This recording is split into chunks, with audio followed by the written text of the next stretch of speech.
Hello! This is Agnes and UAE. Tips ko lang po sa mga gustong magtrabaho abroad. Tatanong niyo po sa akin kung papaano po ako nakapunta dito sa UAE.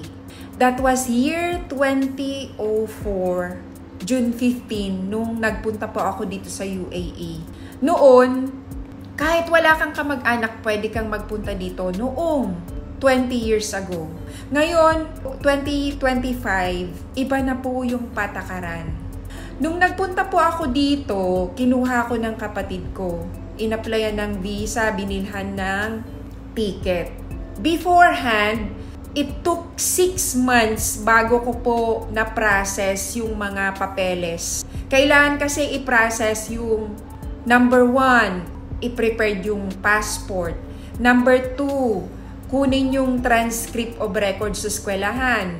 Number 3, ipapadocumented yung transcript of records saka ibang mga importanteng papeles sa DFA.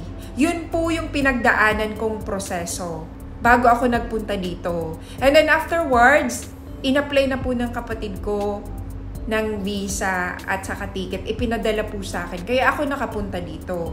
That was 20 years ago.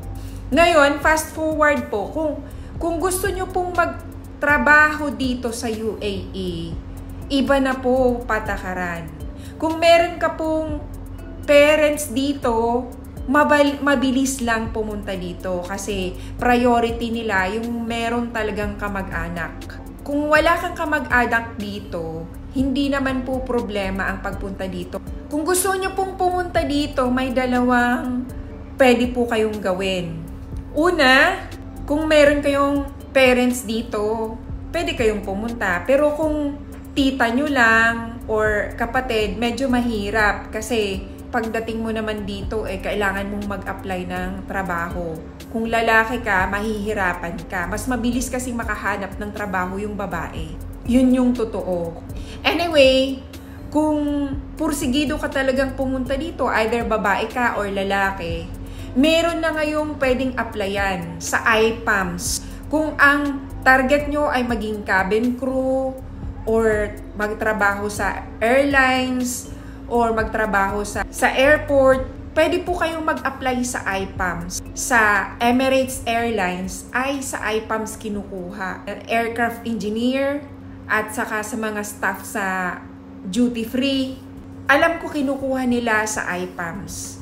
Huwag kang mawalan ng pag-asa kasi pwede kang mag-apply sa IPAMS. Ops, before that, i-check nyo muna yung website sa IPAMS kung anong mga available na job na pwede sa inyo.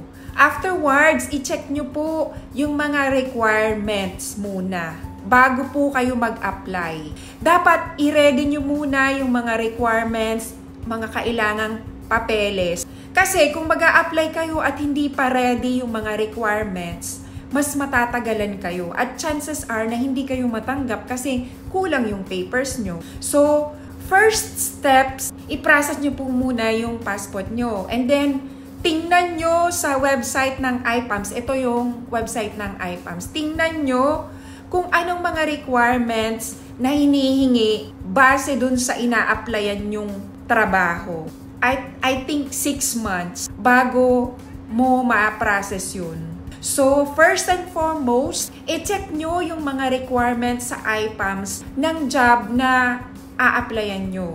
And then, afterwards, na ready nyo na yung mga requirements, then saka lang kayo mag-file ng application sa IPAMS. May mga nakalista na available vacancy sa IPAMS. So, yun yung tingnan nyo. Kasi mabilis lang yun.